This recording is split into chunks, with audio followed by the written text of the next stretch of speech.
I hired a cleaning lady while my son and his wife were away on vacation. An hour later, she called in panic. Sir, someone is crying in the attic. It's not the TV. I rushed there and opened their dirty secret. Before continuing, subscribe to the channel and write in the comments what time it is in your region right now. My name is Elmer Stanley. I'm 64 years old, living in Portland, Oregon. Spent 38 years as a social worker before I retired 2 years ago. I always believed you could spot trouble in a family from a mile away, broken eye contact, nervous laughter, kids who flinch when adults move too fast. 38 years of walking into homes where things weren't what they seemed taught me to trust my instincts. But I never thought I'd need those instincts with my own son.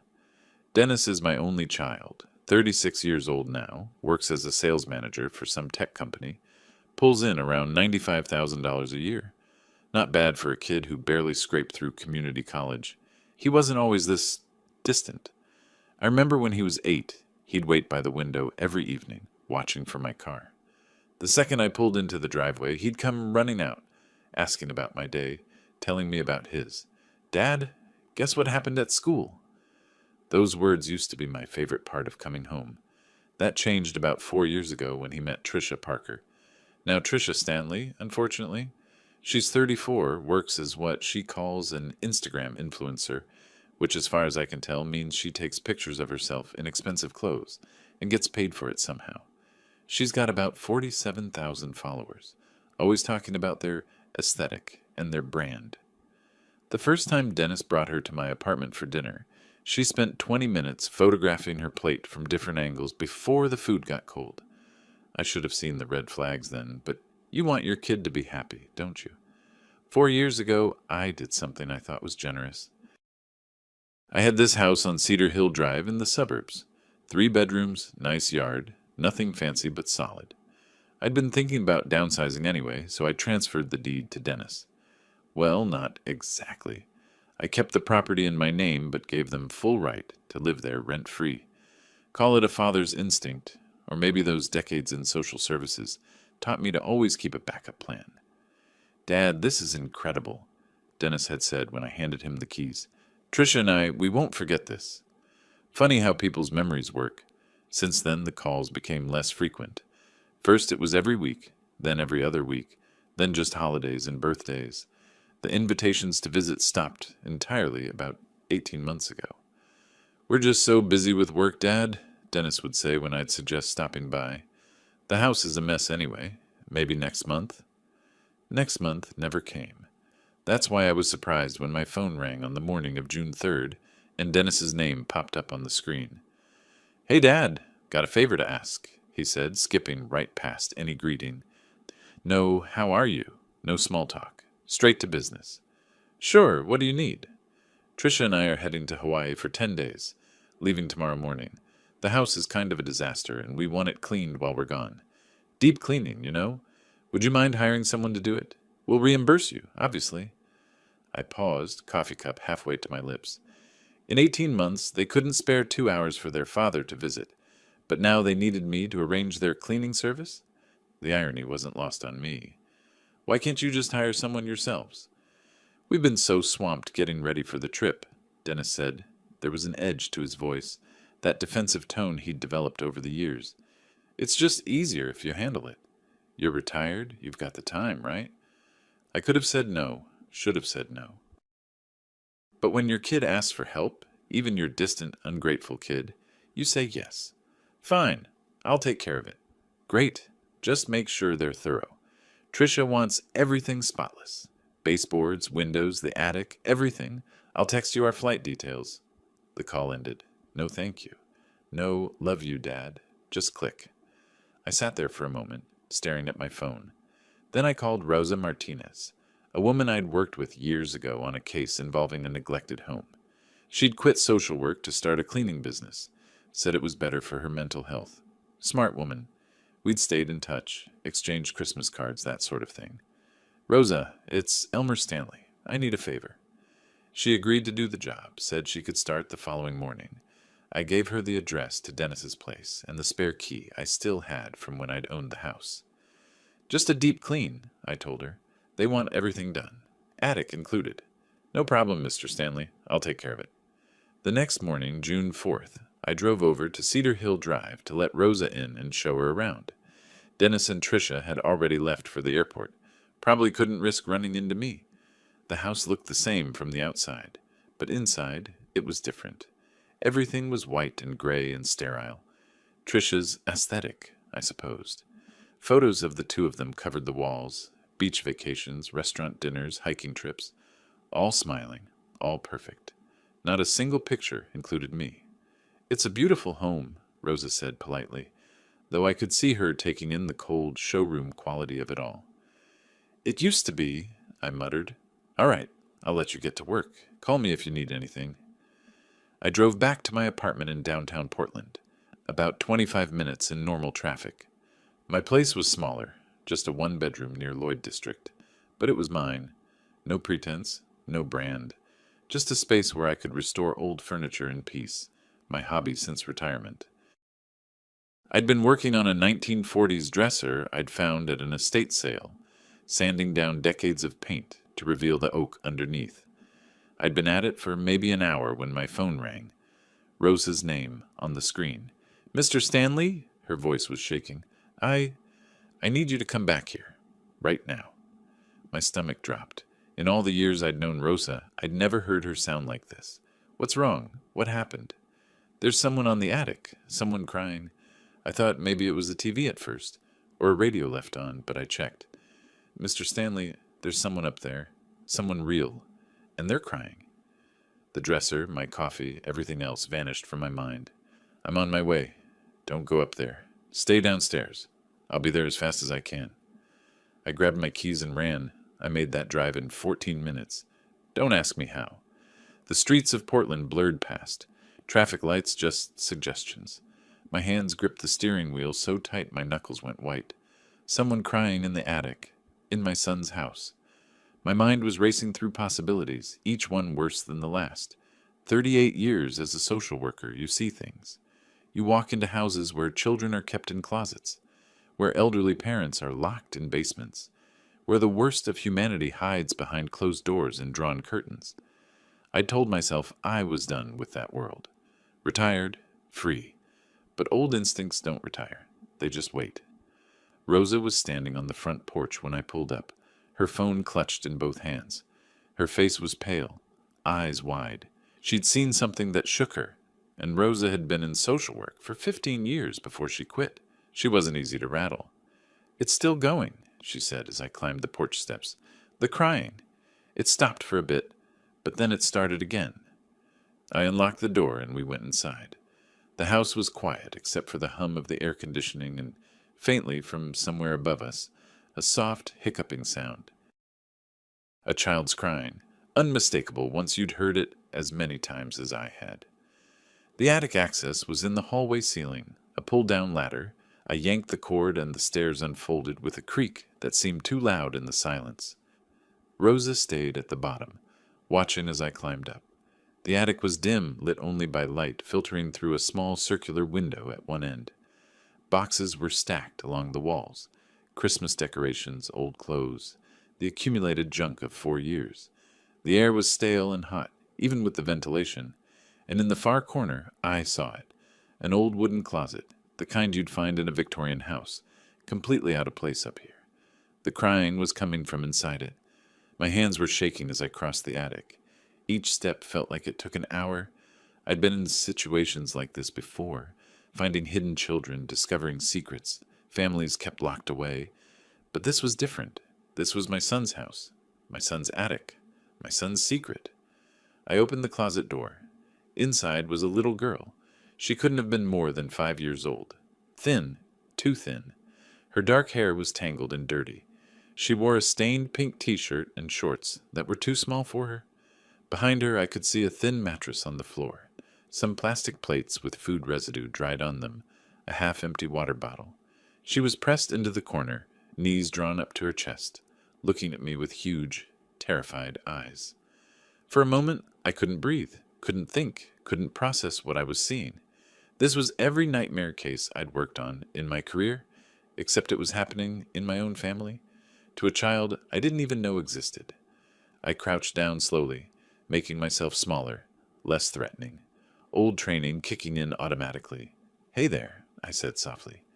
"My name is Elmer. I'm not going to hurt you. Can you tell me your name?" She shrank back further. Her breathing was fast, panicked. "It's okay," I continued, keeping my voice gentle, steady.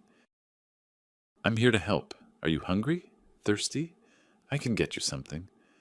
She watched me for a long moment. Then in a voice barely above a whisper, Are you the cleaning lady's friend?" "Yes. Rosa called me. She heard you crying and got worried." "I tried to be quiet," the girl said, fresh tears rolling down her cheeks. "I tried so hard, but I got scared. It's dark up here at night, and I heard noises, and I thought maybe it's all right. You don't have to be quiet anymore. What's your name, sweetheart?" Another pause. Then, "Sophie? My name is Sophie." Sophie. The name meant nothing to me. I'd never heard Dennis mention a Sophie. Never heard Tricia talk about any children. "How old are you, Sophie?" "5. I'll be 6 in August." "That's a good age. And Sophie, can you tell me, whose house is this? Who brought you here?" Her eyes dropped to the floor. "My daddy, Dennis. He said I have to stay up here while he and Tricia are gone. He said to be very quiet and not come down, and he'd be back soon. He said—" Her voice cracked. "He said I'm supposed to stay hidden because I'm not supposed to be here." The cold that had been spreading through my chest since I opened that closet door turned to ice. My daddy. Dennis. This was my granddaughter. Dennis had a daughter, had been hiding her in his attic. My granddaughter kept like a secret, like something shameful, locked away in a closet in the dark. And I'd known nothing. Nothing. "Sophie," I said, fighting to keep my voice calm, "I'm Dennis's father. That makes me your grandfather. And I promise you, you're not staying in this attic anymore." Her eyes widened. You're my grandpa?" "Yes, sweetheart, I am. And we're going to get you out of here right now." I helped her stand. She was shaky on her feet, like she hadn't walked much recently, and guided her toward the attic stairs. Rosa gasped when she saw Sophie, her hand flying to her mouth. "Call 911, I told Rosa, my voice harder than I'd intended. "Tell them we've found a child being kept in an attic. Tell them we need police and child protective services. Now." Rosa nodded and pulled out her phone, already dialing. I carried Sophie downstairs. She weighed almost nothing, and sat her on the couch. I got her water, some crackers from the kitchen. She ate like she was starving, which she probably was.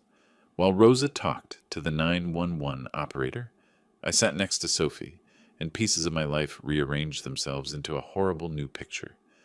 My son had a daughter, had hidden her from me, from everyone, had kept her locked in an attic like she was something to be ashamed of. My son, who I'd raised to be better, to be kind, had done this. The sirens started in the distance, growing louder. Sophie flinched at the sound. "It's okay," I told her, taking her small hand in mine. "Those are the good guys. They're coming to help." She looked up at me with those big, scared eyes. "Is Daddy going to be mad?" I thought about Dennis on a beach in Hawaii, drinking cocktails, posting perfect photos with Tricia, while his daughter sat in darkness in an attic closet. "Don't you worry about your daddy," I said quietly. "I'll handle him." The police would be here in minutes. Child services would follow. The system I'd worked in for 38 years was about to descend on my son's perfect house, on his perfect life, and tear it all apart. And I was going to make sure it did. Officer Raymond Foster arrived first, followed 3 minutes later by a white sedan with Department of Human Services plates. I recognized the protocols immediately. The careful approach, the way Foster's eyes swept the scene, cataloging everything.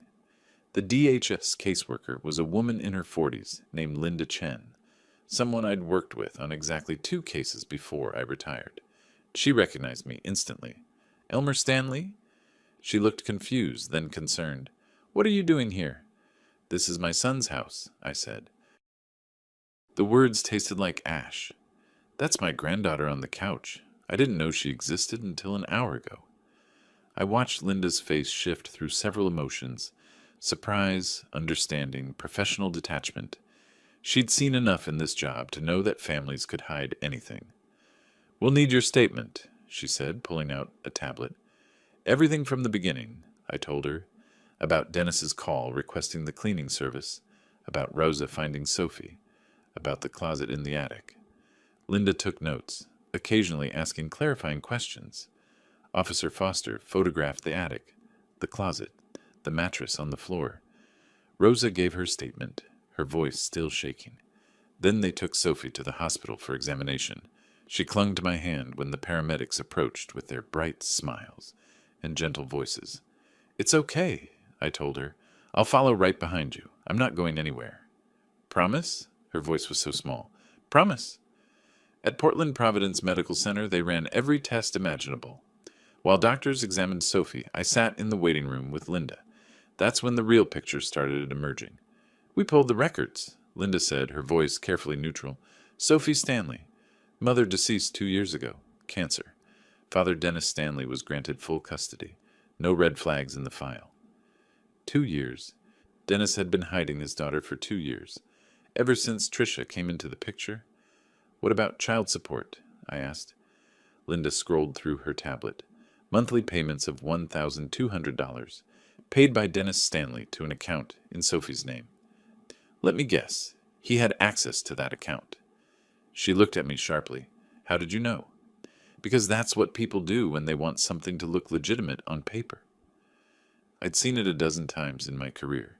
Parents setting up accounts for their kids, then draining them for personal use. "Check his banking records. I'll bet you'll find withdrawals matching his own expenses." Linda made a note. "We'll look into it." The doctor came out 3 hours later. Sophie was malnourished, dehydrated, showing signs of prolonged stress and isolation. No physical abuse, small mercy, but clear evidence of neglect. They wanted to keep her overnight for observation. I went in to see her. She was in a hospital bed that looked far too big for her small frame, hooked up to an IV. Her eyes were closed, but they opened when I sat down beside her. "Grandpa?" The word was tentative, like she was testing it out. "I'm here, sweetheart." "Are they going to make me go back to the attic?" The question broke something in my chest. "No, never. I promise you that." She was asleep again within minutes, exhausted. I sat there watching her breathe, this little girl I'd never known existed, and felt rage building like a slow fire in my bones. Not the hot, explosive kind, the cold, calculated kind that plans and waits and strikes when the moment is right. My phone buzzed. Linda texting me. "Initial findings support neglect claim. We're opening a formal investigation. DHS will contact you tomorrow about emergency placement options." I texted back. "I want her placed with me. We'll discuss it tomorrow." I drove home near midnight. My apartment felt different, smaller, quieter. I made coffee I didn't drink and sat at my kitchen table, staring at nothing. On the shelf above my desk was a box of old work files, and on top of that box was my DHS badge from my last day on the job. They'd let me keep it as a retirement gift, laminated with "retired" stamped across it. I picked it up, turned it over in my hands. Elmer Stanley, social worker, Department of Human Services. 38 years of walking into homes like Dennis's house, except I'd always been on the outside looking in. I'd always been the one documenting the abuse, gathering the evidence, building the case to protect children from their own parents. Now I was on the other side, the father of the abuser, the grandfather of the victim, but I still knew how the system worked. I knew the laws, the procedures, the loopholes. I knew what evidence would hold up in court and what wouldn't. I knew how to build a case that would stand against any defense attorney's challenges. And more importantly, I knew people, Linda, and others still working in the department, who remembered me, who respected me. Dennis thought he could hide his daughter from the world, hide his shame, hide his cruelty behind closed doors and perfect Instagram photos. He thought no one would ever find out. He'd made a mistake asking me to hire that cleaning service, but that was just carelessness. His real mistake was bigger than that. His real mistake was being my son, because I knew exactly who he was now, and I knew exactly what to do about it. I set the badge down and opened my laptop. Time to start doing what I did best, building a case. This time, it was personal. The next morning, I was up at 6. First call was to Linda at DHS. She answered on the second ring, already at her desk. I want to apply for emergency kinship care, I told her. For Sophie. There was a pause. Elmer, you know the process. I do know the process. I helped write parts of it, remember? Sophie is my granddaughter. I'm her closest relative, aside from Dennis, and he's under investigation for neglect. I'm a retired social worker with a clean record and a stable living situation. Emergency kinship care was designed exactly for situations like this. It still requires approval, background checks, which I'll pass. Linda, I'm not asking for favors. I'm asking to follow the proper procedures to keep my granddaughter out of foster care while this gets sorted out. You know as well as I do that placement with family is always preferable when possible. Another pause. I'll send you the paperwork. But Elmer, this isn't going to be simple. Dennis is her legal father. He'll fight this. Let him fight. I'll be ready. The paperwork arrived in my email within the hour. I filled it out meticulously, every line, every question. By noon, I'd submitted it back to Linda. By 3 that afternoon, she called to say the preliminary background check was clear, and they were expediting the review, given Sophie's circumstances. She can be released to you this evening, Linda said. Temporary placement, pending full investigation. You'll need to attend regular check-ins with DHS, and Sophie will need medical and psychological follow-ups. Whatever it takes. Elmer, her voice softened. I'm sorry about all of this. Not your fault, but thank you. My second call was to Charlotte Webb, a family law attorney whose name I'd gotten from a colleague years ago. Her office was downtown in one of those glass towers near Pioneer Courthouse Square. I made an appointment for that afternoon. Charlotte Webb was in her late 50s, sharp-eyed and direct. Her office walls were covered with framed degrees and certificates. She listened to my story without interrupting, taking occasional notes on a legal pad. When I finished, she sat back in her chair. Mr. Stanley, I'm not going to sugarcoat this. What you're describing is a strong case for neglect, possibly criminal charges. But Dennis is still Sophie's legal father. If he wants to fight for custody, he can. Can he win? Not if we present the evidence properly. Medical records showing malnourishment and neglect. Testimony from the cleaning woman who found her. Police and DHS reports.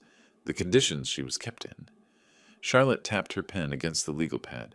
But here's what we need to aim for. Not just temporary custody for you, but permanent guardianship. And if possible, termination of Dennis's parental rights. How do we do that? We document everything. Every instance of neglect. Every medical finding. Every financial record that shows he was using Sophie's money for himself. We build a case so airtight that no judge could possibly rule in his favor. It won't be fast, and it won't be cheap. My retainer for a case like this is $8,500, and my hourly rate is $350. I had about $70,000 in savings.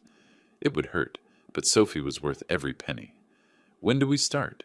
Charlotte smiled. Not a warm smile, but a satisfied one. We already have. I'll file the necessary motions tomorrow. In the meantime, I need you to gather everything you can. Photos of the attic space, copies of all DHS and police reports, Sophie's medical records once they're available. If you can get bank statements showing Dennis's misuse of her funds, that would be powerful. I know how to document a neglect case. I'm sure you do. One more thing. Dennis will lawyer up once he realizes what's happening. Be prepared for him to paint you as the problem, to claim you're overstepping, that this is a misunderstanding. He'll try to manipulate the narrative. Let him try. Charlotte studied me for a moment. You're not just doing this for Sophie's well-being, are you? This is personal. My son locked a 5-year-old child in an attic closet for months, maybe years. He stole her money. He hid her from everyone who might have helped her. Yes, it's personal. It's also right. Good. I work better with clients who aren't conflicted about their goals. She stood, extending her hand. I'll be in touch tomorrow with the initial filings. I picked up Sophie from the hospital that evening. She had a small bag of belongings, some clothes the hospital had provided, a stuffed bear from one of the nurses, and nothing else. Everything she owned in the world fit in a plastic shopping bag. On the drive to my apartment, she was quiet, staring out the window at the Portland streets. Where are we going? She finally asked. To my place. You're going to stay with me for a while. Is Daddy going to come get me? I gripped the steering wheel tighter. Not right now. Right now, you're safe with me. My one-bedroom apartment suddenly seemed very small, with a 5-year-old in it. She stood in the doorway, uncertain, while I tried to figure out sleeping arrangements. The couch would have to work for me. She could have the bedroom. Are you hungry? I asked. When's the last time you ate something that wasn't hospital food? She thought about it. I don't remember. I ordered pizza, pepperoni, figuring that was a safe bet.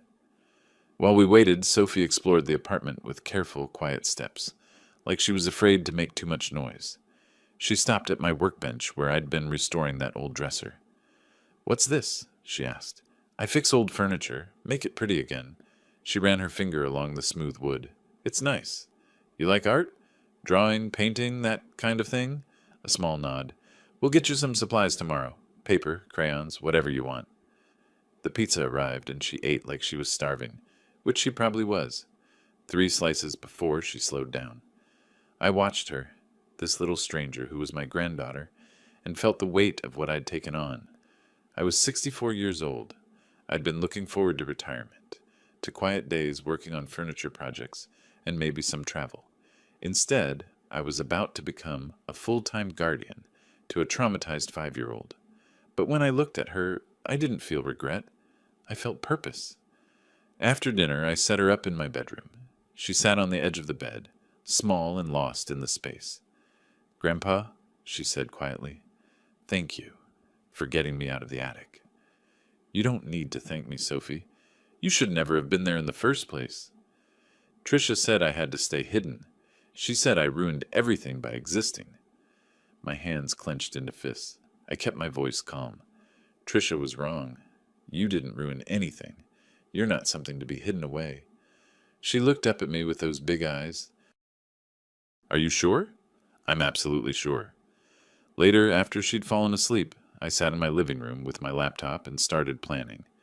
Charlotte was right. Documentation was everything. I made a list of everything I needed. Copies of police reports, DHS investigation records, Sophie's medical files, bank statements showing the misuse of funds. I knew which forms to request, which departments to contact, how to navigate the bureaucracy. Dennis had made a critical miscalculation. He'd hidden his daughter from the world, including me. But in doing so, he'd revealed something else, his complete lack of understanding of who his father was and what his father knew how to do. And that's when I understood exactly how to repay them for what they'd done to Sophie. 2 days after Sophie came to stay with me, my phone rang at 7 a.m. Unknown number. I answered anyway. Dad? Dennis's voice was sharp, controlled fury barely contained. What the hell did you do? So they knew.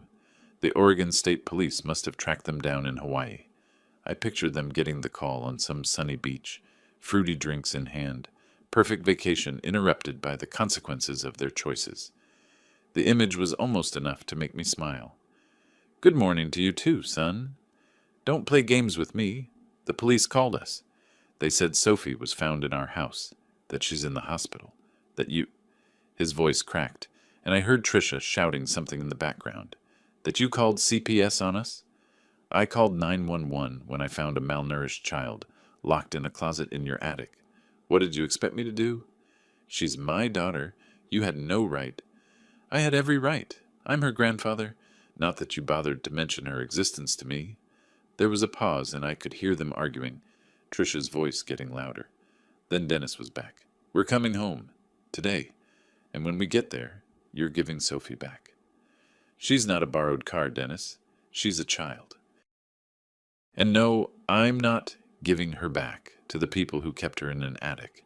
You can't do this. You can't just take someone's kid. I didn't take her. The state placed her with me through emergency kinship care. Everything's legal and documented, but please do come home. I'm sure the authorities would love to speak with you in person. He hung up without another word. I stood there holding the phone, feeling the cold satisfaction of that first small victory. They were cutting their vacation short, scrambling back to Portland to face what they'd done. Good. Sophie was still asleep in my bedroom. I made coffee and called Charlotte. They know, I told her. Dennis just called. They're flying back early. Expected. They'll hire an attorney and try to get emergency custody back. We need to be ready. I heard papers rustling on her end. I'm filing our motions today. Your petition for temporary guardianship and a request for a full investigation into neglect. The medical reports from the hospital are damning, Elmer. Severe malnourishment, dehydration, evidence of prolonged isolation, combined with the photographs of where she was kept. What about the financial records? Working on that. I've subpoenaed Dennis's bank statements. If we can prove he was funneling Sophie's support money into his own accounts, that's financial exploitation of a minor. In Oregon, that's a felony. How long until the hearing? 2 weeks, maybe less if we push for emergency status. I'll call you when I have a court date. The next few days fell into a strange routine. Sophie was quiet, watchful. She'd wake up panicked in the middle of the night, disoriented, and I'd have to remind her she was safe. During the day, she stayed close to me, following me from room to room like she was afraid I'd disappear. I took her shopping for clothes. She'd been living in hospital donations. At the store, she stared at the racks of children's clothing like she'd never seen anything like it. Maybe she hadn't, not in a long time. Pick whatever you want, I told her. She touched a pink dress with butterflies on it, then pulled her hand back. Tricia says pink is tacky. Tricia's not here. Do you like it? A tiny nod. Then it's yours. We filled the cart. Dresses, jeans, t-shirts, pajamas with cartoon characters, shoes that actually fit her. At the checkout, the total came to $487. I handed over my credit card without hesitation. Sophie watched the bags pile up with wide eyes. Is this all for me? She whispered. All for you, sweetheart.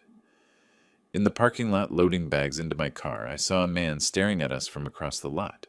For a moment, I tensed.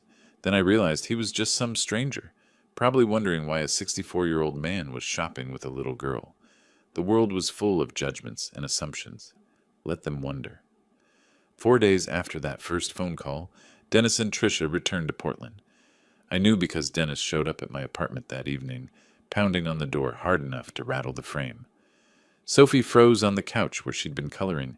It's okay, I told her quietly. Stay here. I opened the door but kept the chain on. Dennis stood in the hallway looking like he hadn't slept in days. His hair was messy, his expensive polo shirt wrinkled. Behind him, Tricia was on her phone, probably photographing the door for her social media followers. Even now, in the middle of a crisis, she was thinking about content. I want to see my daughter, Dennis demanded. No.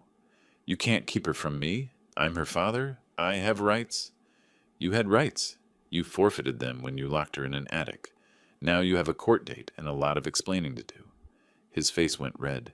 You self-righteous. We were going to fix up that space. Make it a proper room for her. We just needed time. 8 months. That's how long the neighbors say they've never seen a child at your house. 8 months of Sophie living in a closet while you and Tricia posted vacation photos and restaurant reviews. I leaned closer to the gap in the door. Did it ever occur to you that I spent my entire career protecting children from people exactly like you? I'm calling my lawyer, Tricia said from behind him, still filming. This is kidnapping. We're documenting everything. Document away. I've got documentation too. Hospital records, police reports, photographs of that closet. And soon I'll have your bank records showing exactly where Sophie's money went. That Tesla in your driveway wouldn't happen to have cost around $47,000, would it? Dennis's face went from red to white. Tricia's phone lowered. Get off my property, I said calmly, before I call the police and report you for harassment. This isn't over, Dennis said, but his voice had lost its edge. No, it's not. It's just beginning. See you in court, son. I closed the door. My hands were shaking, not from fear, but from the rush of finally confronting them. Behind me, Sophie was standing now, clutching her coloring book. Was that Daddy? Yes, but he's leaving now. Is he mad at you because of me? I knelt down to her level. Listen to me, Sophie. Your father is mad because he got caught doing something wrong. That's not your fault. None of this is your fault. Do you understand? She nodded, but I could see the doubt in her eyes. Kids always blame themselves. I'd seen it 1,000 times. That night, after Sophie was asleep, I got the bank records Charlotte had subpoenaed. She'd sent them as a PDF. and I spent 2 hours going through them with the meticulous attention I'd developed in my career. Every transaction, every withdrawal, every transfer. There it was, clear as day. Monthly deposits of $1,200 into an account under Sophie's name. Child support that Dennis was legally required to pay as her custodial parent. Money that was supposed to be for her care. And monthly withdrawals, most of them for amounts matching Dennis's personal expenses. A payment to a car dealership, restaurant charges, clothing stores Tricia frequented, travel bookings. They'd been using their daughter's money as a personal ATM. I compiled everything into a spreadsheet, cross-referencing dates and amounts.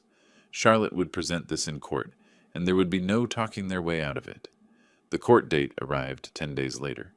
The Multnomah County Courthouse was downtown, a stern concrete building that had seen thousands of family disputes play out in its courtrooms. I'd been here before, many times, sitting on the other side as a witness for the state. Today was different. Today I was the petitioner, fighting for my granddaughter. Charlotte met me in the lobby, briefcase in hand, dressed in a sharp gray suit. Ready? As I'll ever be. Dennis and Tricia are already here with their attorney. Robert Chen, decent lawyer, mostly does corporate work. He'll try to paint this as a family misunderstanding, claim you're overstepping. Don't engage with them in the hallway.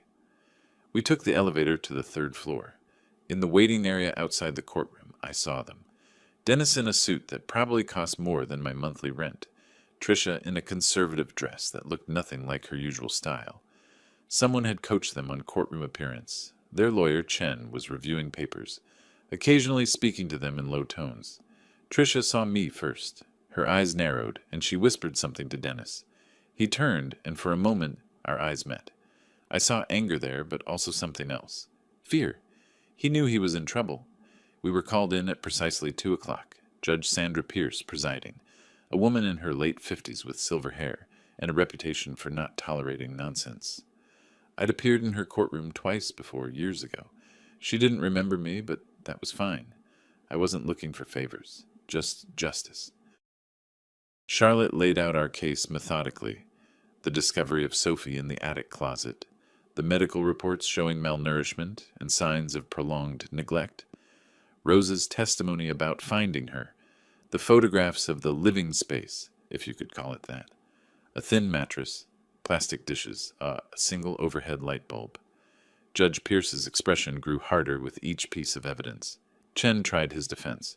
Your Honor, this is a gross misrepresentation of the situation. My clients were in the process of renovating their home. The attic space was temporary while they prepared a proper bedroom for Sophie. Mr. Stanley, he gestured at me, jumped to conclusions and created this entire crisis out of a misunderstanding. Charlotte stood. If I may, Your Honor. She pulled out a thick folder. We have statements from 3 neighbors at 1840 Cedar Hill Drive. The Hendersons next door, who've lived there for 6 years. The Patel family across the street. The Johnsons 2 houses down.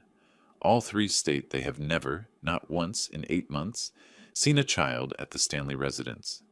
No child playing in the yard. No child being taken to school. No child visible through the windows. The Hendersons specifically note that they frequently see Mr. and Mrs. Stanley leaving for dinners and social events, always alone.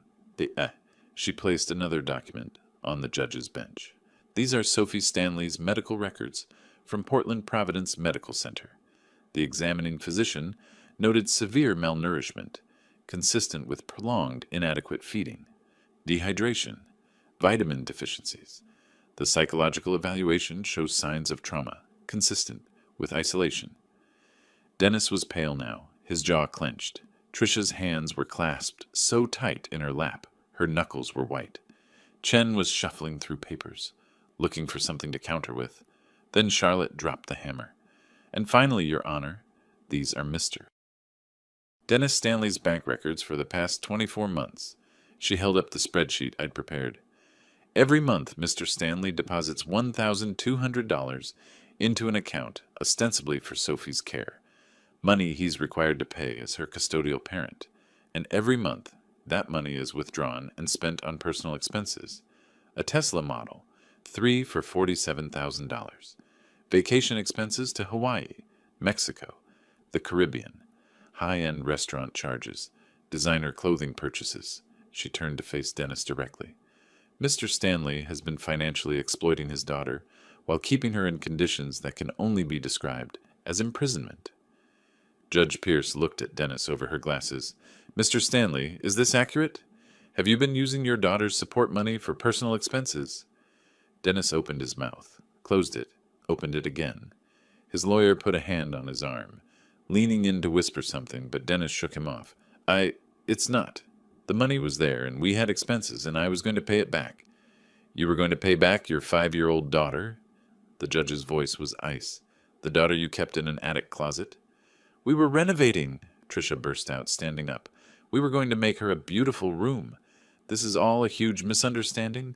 His father, she pointed at me, he's manipulating everything. He's always hated me, always thought I wasn't good enough for Dennis, and now he's using Sophie to tear our family apart. I watched her performance with detached interest. The trembling voice, the tears starting to form, the wounded innocence. She'd probably used this routine 1,000 times on social media, garnering sympathy from her followers. It might have worked there. It didn't work on Judge Pierce. Mrs. Stanley, sit down. The judge's voice cut through Tricia's dramatics like a knife. I've reviewed the photographic evidence of where this child was kept. That was not a renovation in progress. That was a closet with a mattress on the floor, used dishes, and a single light bulb. If you were planning improvements, you would have moved the child to a temporary room elsewhere in your 3-bedroom house while you worked. You didn't do that. Tricia sat down heavily, her face crumpling. The judge turned to me. Mr. Stanley, the elder Mr. Stanley, you've filed for emergency temporary guardianship? Yes, Your Honor, Charlotte answered for me. My client is Sophie's grandfather, a retired social worker with 38 years of experience in child welfare, and he has provided a safe, stable home for Sophie since she was removed from the defendant's residence. We're requesting that temporary guardianship remain with him pending a full investigation.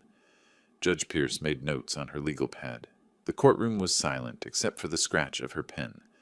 Dennis and Tricia sat frozen, waiting. Chen looked like he was calculating how to minimize the damage. Finally, the judge looked up. I'm ordering a full psychological evaluation of the minor child, Sophie Stanley, to be conducted by a court-appointed psychologist within the next 3 weeks. Temporary guardianship remains with Elmer Stanley.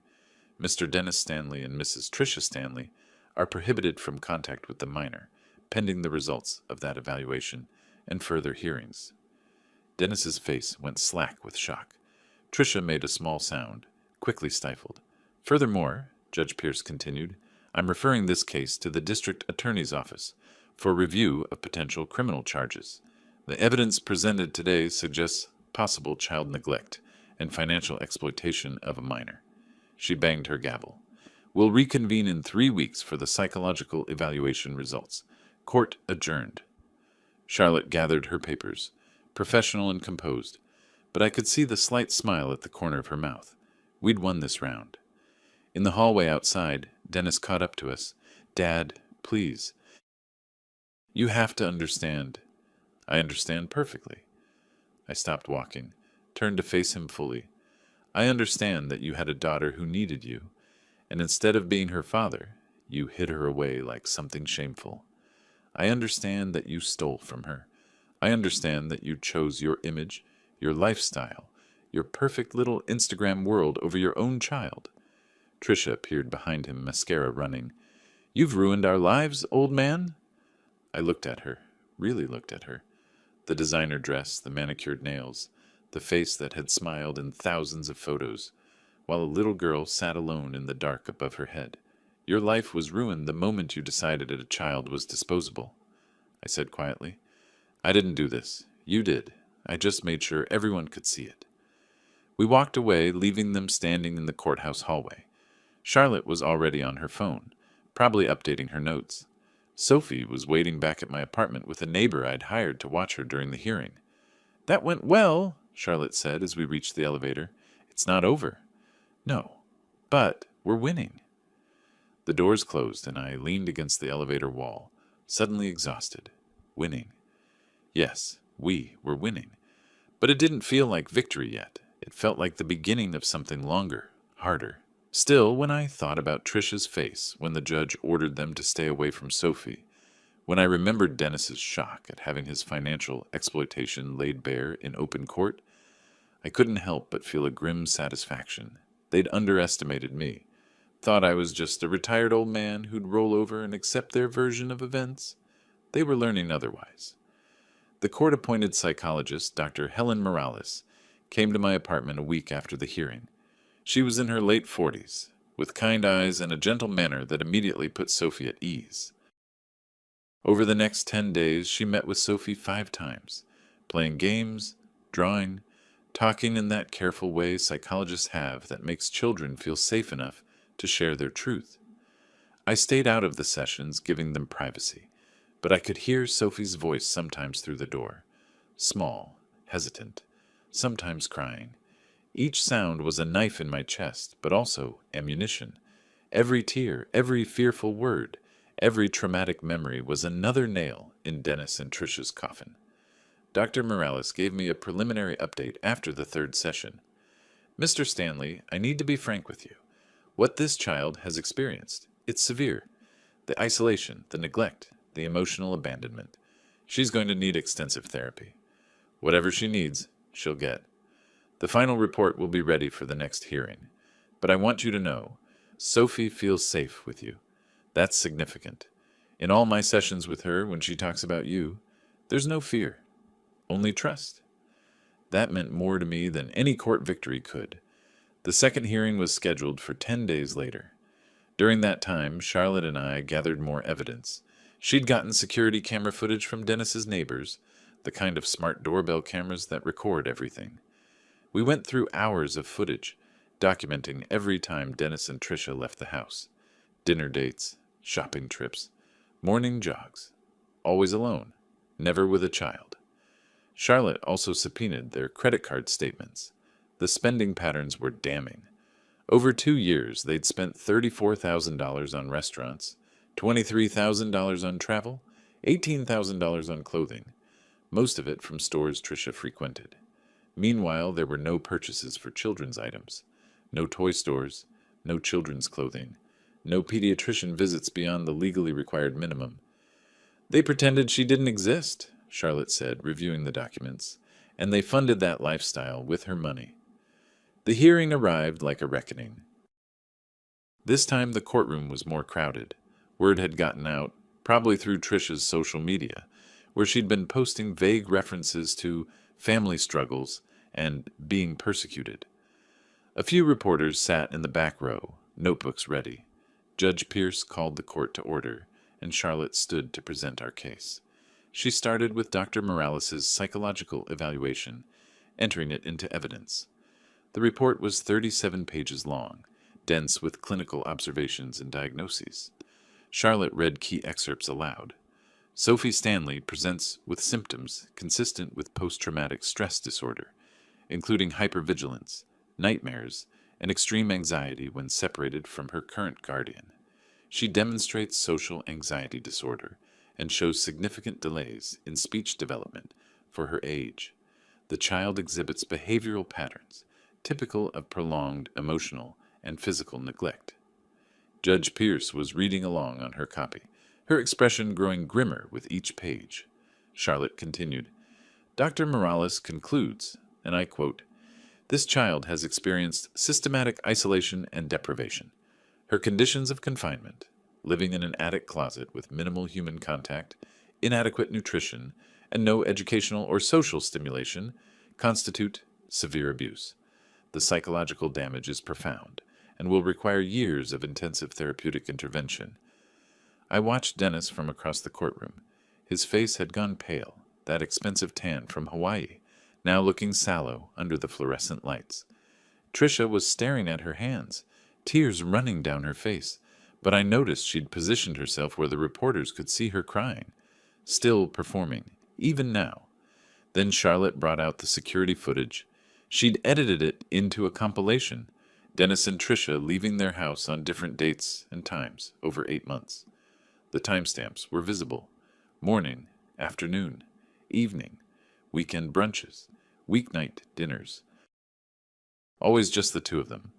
The video played on a screen set up in the courtroom, silent and damning. Your Honor, Charlotte said, this footage covers an 8-month period. Not once do we see Sophie Stanley leave that house. Not for school, not for play, not for medical appointments, not for anything. While her father and stepmother lived their lives freely, this 5-year-old child remained confined to an attic. Chen, Dennis's lawyer, tried to object. Your Honor, the absence of evidence isn't evidence of... Counselor, Judge Pierce cut him off. I've seen enough. Continue, Ms. Webb. Charlotte presented the financial records next. The credit card statements showing lavish spending while Sophie went without basic necessities. She had receipts for everything.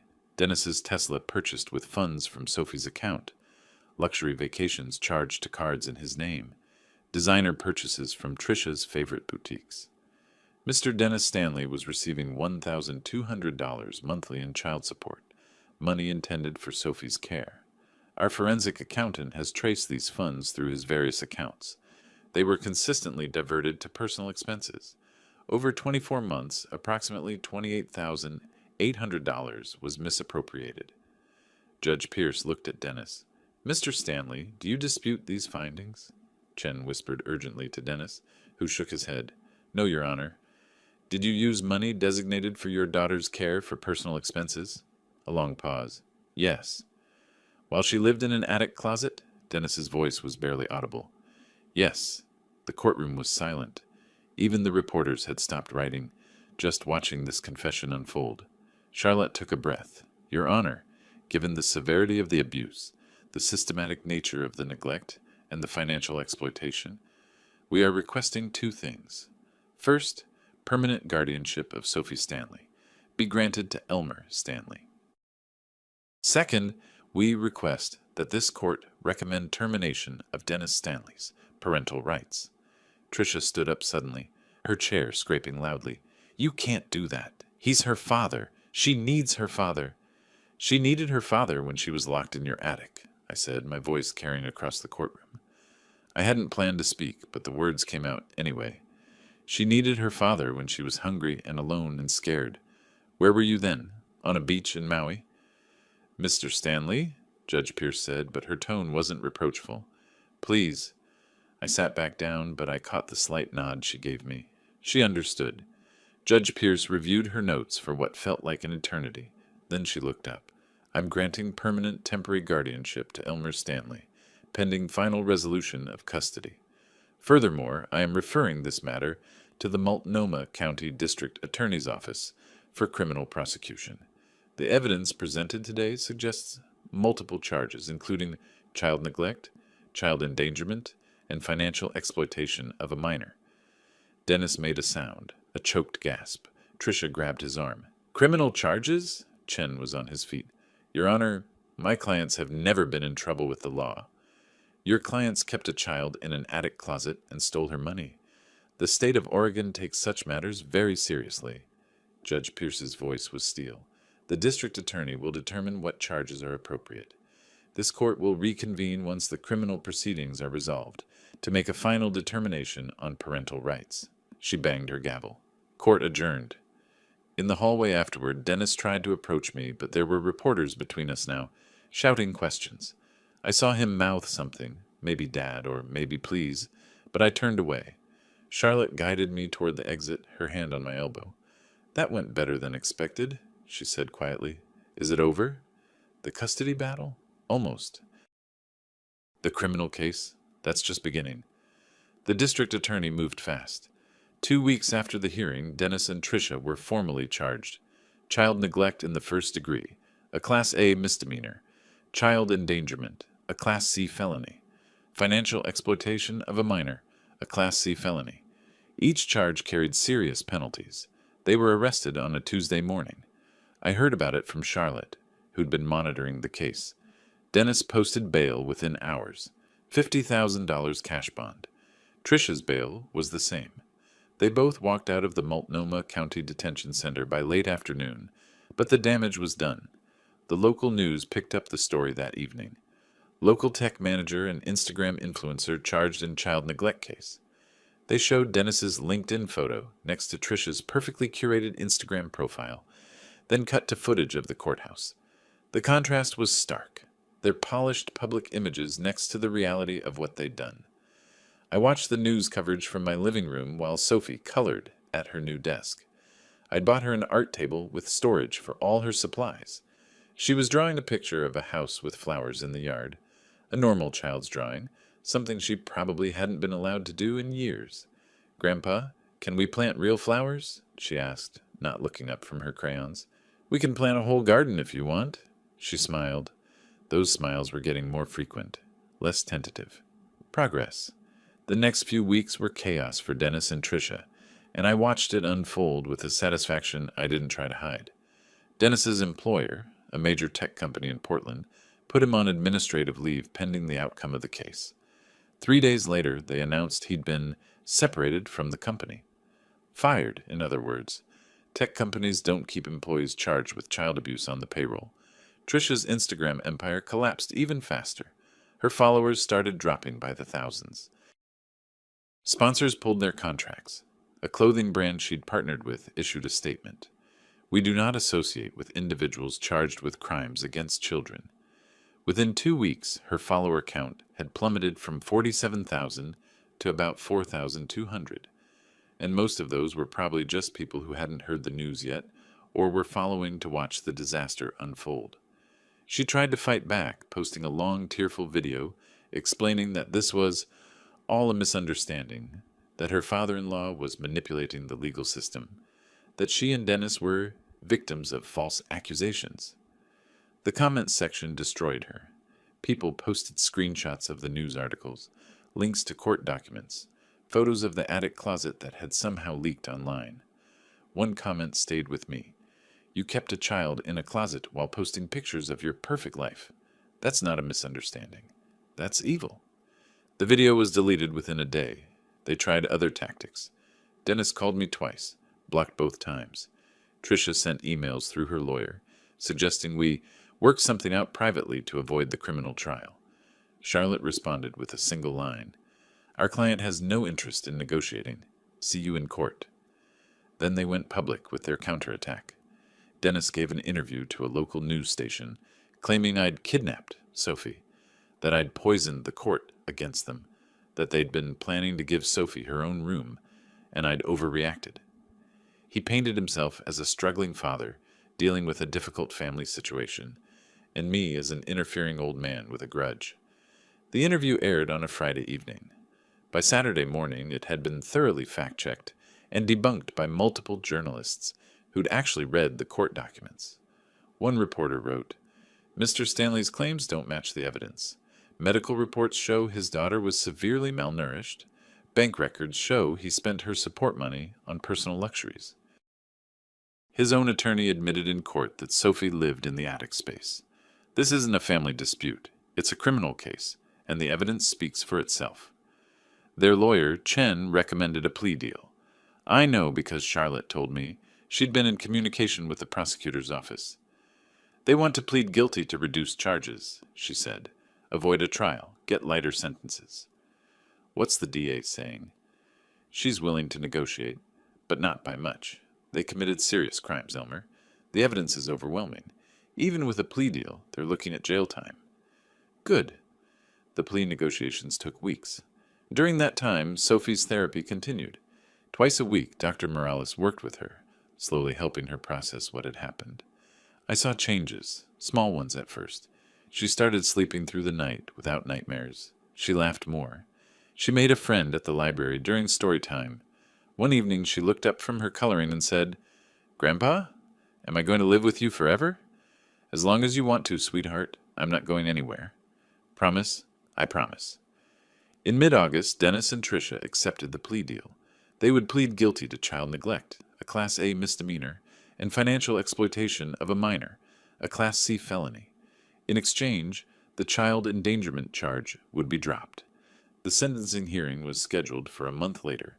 I received the notification from Charlotte via email. Short, professional, to the point. They've accepted the plea agreement, sentencing hearing scheduled for September 15th. Both defendants will allocute, formally admit guilt, before the judge. I read it twice, then set my phone down. Sophie was in the kitchen, carefully arranging cookies on a plate. We'd baked them together that afternoon, following a recipe we'd found online. Chocolate chip, slightly burnt on the edges because we'd been talking and lost track of time. Perfect. They were going to stand in court and admit what they'd done. Admit that they'd neglected their daughter. Admit that they'd stolen from her. No more excuses, no more stories about misunderstandings or renovations. Just the truth, finally, spoken out loud in a court of law. I walked into the kitchen and wrapped Sophie in a hug. She hugged me back, her small arms tight around my waist. "Are you okay, Grandpa?" she asked, muffled against my shirt. "I'm perfect," I said. And for the first time in months, I meant it. The sentencing hearing was set for mid-September, 6 weeks after they'd accepted the plea deal. During those weeks, life with Sophie settled into something resembling normalcy. She started kindergarten at a nearby school, her first time in a classroom with other children. The teacher called me after the first week to say Sophie was adjusting well, but clearly needs time to catch up socially. I knew that already, but hearing someone else recognize it, someone who cared about helping her, felt like progress. Sophie made her first friend, a little boy named Marcus, who shared his crayons with her during art time. She came home excited, talking about Marcus's dinosaur backpack and how they'd built a tower with blocks. These were things normal 5-year-olds did, things Sophie should have been doing all along. Every small milestone felt like another victory over what Dennis and Tricia had stolen from her. Charlotte called me the week before sentencing. "The prosecutor wants to know if you'd like to give a victim impact statement. You're Sophie's guardian, so you can speak on her behalf about how their actions affected her." I thought about it, thought about standing in that courtroom, looking Dennis in the eye and telling the judge exactly what his choices had cost his daughter. Yes, I'll do it. I spent 2 days writing that statement, revising it, cutting unnecessary words, making sure every sentence counted. I wasn't going to waste the opportunity. The day of sentencing arrived with gray skies threatening rain. Sophie stayed home with the same neighbor who'd watched her during previous hearings, a retired teacher named Mrs. Patterson, who'd become something of a grandmother figure herself. As I left, Sophie hugged me tight. "Will Daddy be there?" she asked quietly. "Yes, but he can't hurt you anymore, I promise." The courtroom was packed, more reporters than before filling the back rows. Dennis and Tricia sat at the defense table with Chen, both dressed conservatively, trying to look remorseful. Tricia's Instagram-ready makeup was gone, replaced with a bare face that looked younger and more vulnerable. Calculated, probably, their lawyer's advice. Judge Pierce entered, and we all stood. When we sat again, the weight of what was about to happen settled over the room like a physical presence. The prosecutor went first, outlining the charges they'd pled guilty to and the recommended sentences. Then it was time for impact statements. I stood, walked to the podium, and looked at the judge. Then I looked at Dennis. He couldn't meet my eyes. "Your Honor," I began, my voice steady, "I've spent 38 years as a social worker protecting children from abuse and neglect. I've seen terrible things, homes where children were beaten, starved, abandoned. But I never imagined I'd find my own granddaughter living in conditions I'd spent my career fighting against." I glanced down at my written statement, but I didn't really need it. These words were burned into my memory. Sophie Stanley is 5 years old. When I found her, she weighed 38 pounds, severely underweight for her age. She was living in a closet in an attic with a thin mattress, dirty dishes, and minimal food. She'd been isolated from other children, from education, from basic human interaction for months. Her father and stepmother kept her hidden like a shameful secret, while they spent her support money on vacations and luxury items. Tricia was crying now, her shoulders shaking. I didn't care. The psychological damage may never fully heal. Sophie has PTSD. She wakes up screaming from nightmares. She's afraid of the dark, afraid of being alone, afraid that any moment someone might lock her away again. She's in therapy twice a week, learning how to be a normal child, something that should come naturally, but doesn't for her anymore. Dennis's jaw was clenched so tight I could see the muscles jumping. Good. Feel it. Feel every word.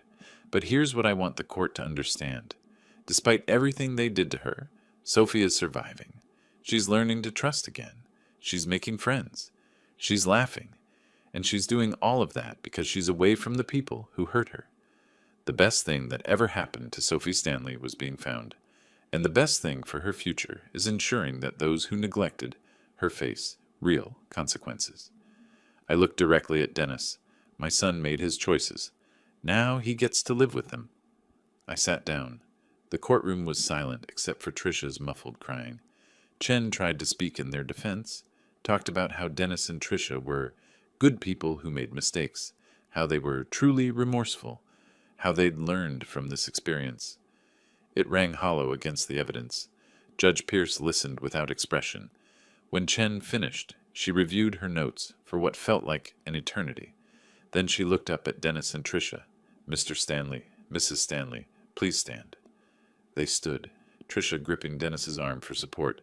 I've reviewed all the evidence in this case. The medical reports, the financial records, the psychological evaluations. I've read the victim impact statement, and I've considered your guilty pleas. Judge Pierce's voice was iron. What you did to this child was systematic, calculated, and cruel. You didn't make a mistake. You made a series of conscious choices over many months to neglect, isolate, and financially exploit a vulnerable child in your care. Dennis's face had gone chalk white. Mr. Dennis Stanley, for the crime of child neglect in the first degree, I sentence you to the maximum allowed, 12 months in county jail. For financial exploitation of a minor, I sentence you to 18 months in state prison to run consecutively. Total sentence, 30 months incarceration with possibility of early release after serving 18 months. Upon release, you will serve 5 years of supervised probation. 30 months, 2.5 years. Dennis swayed slightly, and Chen grabbed his elbow. Furthermore, the judge continued, I am terminating your parental rights to Sophie Stanley, effective immediately. You will have no custody, no visitation, no contact whatsoever. A permanent restraining order will be issued prohibiting you from coming within 500 feet of the child. Dennis made a sound, a choked gasp that might have been a sob. Mrs. Tricia Stanley, for child neglect in the first degree, I sentence you to 12 months in county jail. For financial exploitation of a minor, I sentence you to an additional 12 months, consecutive. Total sentence, 24 months with possibility of early release after 12 months. 3 years supervised probation upon release. Tricia was openly crying now, mascara running despite the minimal makeup. Both of you are prohibited from working with children in any capacity for the rest of your lives. You will repay the misappropriated funds, $28,800, to a trust account for Sophie Stanley, plus $14,200 in legal fees to Mr. Elmer Stanley. Failure to repay will result in additional civil penalties. The judge's gavel came down with a crack that echoed through the courtroom. Bailiff, take them into custody. Dennis turned to me as the bailiffs approached. His face was a mess of emotions, rage, disbelief, desperation. Dad, please, you have to stop this. Tell them. Tell them what? My voice was quiet, but it carried. Tell them you're a good father? You're not. Tell them this is unfair? It's justice. Tell them I should forgive you? I stood up, looked him in the eye. I forgave you for a lot of things over the years, Dennis. For being selfish, for being distant, for choosing Tricia over family. But this? Locking a child in an attic. Stealing from her? That's beyond forgiveness. I'm your son, his voice cracked. You were my son. Now you're just the man who abused my granddaughter. There's a difference. The bailiffs moved him toward the door that led to the holding cells. Tricia was already gone, still crying. Dennis looked back one more time, his face the picture of defeat and disbelief, and then he disappeared through the door. The courtroom began to empty. Reporters rushed out to file their stories. Charlotte packed up her briefcase, professional satisfaction evident in the set of her shoulders.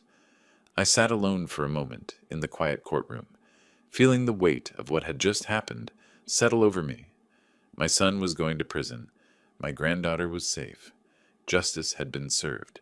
It should have felt like victory. And it did. But there was something else, too. Not quite sadness. but a recognition of how much had been broken that could never be fixed. Dennis and I would never have a normal father-son relationship again. Sophie would grow up knowing her father had hurt her. Some things, once shattered, stay shattered. But Sophie would also grow up safe, loved, and free, and that was worth everything else. The final custody hearing took place 6 weeks later in late October. The leaves on the trees lining the courthouse were gold and red, autumn in full swing. Sophie and I had spent the morning at the park before the hearing, and she'd collected leaves to press in a book, a project her kindergarten teacher had suggested. "Grandpa, will the judge lady be nice today?" she asked as we drove downtown. "Judge Pierce is always fair, sweetheart, and today she's going to make sure you stay with me forever. Forever, ever, forever, ever." Charlotte met us in the lobby. She knelt down to Sophie's level. "Hi, Sophie. Remember me?" Sophie nodded shyly, hiding partially behind my leg. "You don't have to come into the courtroom if you don't want to, but the judge might want to say hello to you." "Okay," Sophie whispered. The hearing was simpler than the others. With Dennis's parental rights already terminated as part of his sentence, this was really just a formality, converting my temporary guardianship into permanent legal custody. But I wanted it done right, wanted it official, wanted every piece of paperwork filed correctly so that no one could ever question Sophie's place in my life. Judge Pierce reviewed the case file, the reports from DHS showing Sophie's progress in my care, the psychological evaluations showing her improvement with therapy. Dr. Morales had submitted an updated assessment, noting that while Sophie still struggled with trauma, she was thriving in a stable, loving environment with her grandfather. "Mr. Stanley," Judge Pierce said, looking at me over her reading glasses, "you've attended every required check-in with DHS. Sophie's medical and therapeutic needs are being met. Her school reports are positive. By all accounts, you've provided her with a safe, nurturing home." "She deserves nothing less, Your Honor." "Indeed." The judge signed a document with a flourish, then looked up. "Guardianship of Sophie Stanley is hereby granted permanently to Elmer Stanley. Mr. Stanley, you are now her legal guardian, with all the rights and responsibilities that entails. Congratulations." The gavel came down, and it was done. Permanent, irrevocable. Sophie was mine, and I was hers. Charlotte shook my hand, smiling. "That's it. You're officially her guardian. No one can challenge this now." We left the courtroom, and I found Sophie waiting with Mrs. Patterson in the hallway. I picked her up. She was getting bigger already, gaining weight, growing stronger, and held her close. "It's official, sweetheart. You're stuck with me." She giggled, the sound pure and bright. "Good. I like being stuck with you." Mrs. Patterson dabbed at her eyes with a tissue. "I'm so happy for both of you." The next week, I put the house on Cedar Hill Drive up for sale. I'd been planning this since the first hearing, waiting for the right moment. The house sold in 4 days. Portland real estate market was hot, for $487,000. I'd bought it 12 years ago for $340,000. So even after realtor fees and closing costs, I walked away with a significant profit. Every penny went onto a trust fund for Sophie's future, college or trade school or whatever she wanted to pursue. It was her money, protected legally so that no one, not even me, could touch it without her benefit in mind. The irony wasn't lost on me. Dennis had stolen from his daughter's account to fund his lifestyle. I was putting everything I could into her future. We'd both made our choices about what kind of men we wanted to be. In November, nearly 6 months after finding Sophie in that attic, we fell into our rhythm. Sophie went to school every weekday. I'd pack her lunch. She liked peanut butter and jelly with the crusts cut off, and walk her to the bus stop. After school, we'd do homework together at the kitchen table. Then I'd make dinner while she drew or played with the toys that now filled what used to be my living room. Twice a week, Dr. Morales continued therapy sessions. The nightmares were less frequent now. Sophie still had bad days, moments when something would trigger a memory and she'd shut down, but they were becoming rarer. She'd made 3 friends at school: Marcus with the dinosaur backpack, a girl named Lily who loved art as much as Sophie did, and another girl named Zoe who was teaching Sophie how to jump rope. Normal kid things, the life she should have had all along. One evening in late October, we went to the park near my apartment. The same park where Sophie had been too scared to play on the swings that first week. Now she ran ahead of me, fearless, heading straight for the playground. "Grandpa, watch!" she called, climbing to the top of the slide. I watched her slide down, laughing, her hair flying behind her. She ran back around to do it again and again, tireless in that way only young children can be. I sat on a bench, watching her play. Around us, other families were doing the same. Parents with toddlers, older kids playing tag, teenagers on their phones pretending they were too cool for parks, but secretly enjoying the last warm day before winter really set in. An elderly woman on the next bench over smiled at me. "Your granddaughter?" "Yes, she's 5. Beautiful child. You're lucky." "I am," I agreed, though luck had nothing to do with it. This wasn't luck. This was choice, action, and consequences. Sophie was safe because I'd fought for her, because I'd known the system and used it, because I'd refused to let Dennis and Tricia continue their abuse. Sophie ran up to me, breathing hard from playing. "Can we get ice cream? It's almost dinner time." "Please? Just a little one?" I pretended to consider it seriously. "Well, I suppose since you did all your homework without complaining today." "Yes!" She pumped her fist in victory, and we walked to the ice cream shop 2 blocks away. She got chocolate chip in a cone, managed to eat most of it before it melted everywhere, and we walked home with sticky hands and full hearts.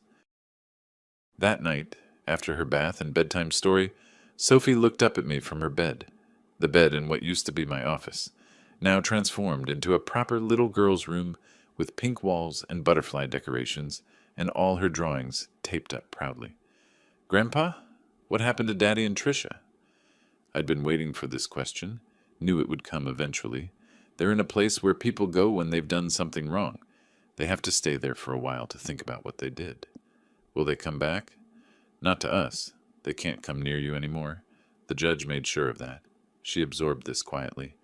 "Then, I'm glad I live with you." "I'm glad you live with me too, sweetheart. Do you think—" She hesitated. "Do you think I'm bad? Because of what happened?" I sat on the edge of her bed, took her small hand in mine. "Listen to me very carefully. Nothing that happened was your fault. Nothing. You are good and brave and strong. What your father and Tricia did was wrong. But you? You're perfect exactly as you are." She smiled, sleepy now. "Love you, Grandpa." "Love you too, Sophie." I turned out the light and left her door cracked open. She still didn't like complete darkness. In the living room, I sat at my small desk and opened my laptop. There was an email from Charlotte with the final documentation of the trust fund, now officially established and funded. Sophie's future was secure. I looked around my apartment. It was smaller than it used to feel, crowded now with Sophie's things, her backpack by the door, her shoes in a little row, her artwork covering the refrigerator. It was messy and loud and completely different from the quiet retirement I'd imagined. I wouldn't change a single thing. Outside my window, Portland glittered in the evening light. Somewhere in a county jail, Tricia was serving her sentence. Somewhere in a state prison, Dennis was learning what it meant to face real consequences for his actions. Their perfect Instagram life was gone, replaced by the reality they'd created. And here, in a 1-bedroom apartment that had become a home, a little girl slept safely in her bed, dreaming whatever dreams 5-year-olds dream, protected and loved. I'd spent 38 years fighting for children I didn't know. Turns out the most important fight was for the one I did. Justice wasn't always swift. It wasn't always loud. Sometimes it was quiet. A grandfather and granddaughter building a life together from the wreckage of betrayal. But it was justice all the same, and that was enough. If you liked this story, please like this video, subscribe to the channel, and share your impressions of this story in the comments. To listen to the next story, click on the box on the left. Thank you for watching. 한번 감기요? 네, 그렇게 어제 좀 열나고 그래서 감기약, 종합감기약 하나 먹고 잤는데 괜찮았어요. 근데 원래 안나는 어제부터 좀 몸이 계속 안 좋다고 했었어가지고 그리고 어제 힘들었어요, 솔직히 말해서. 접시당 100개. 아프대.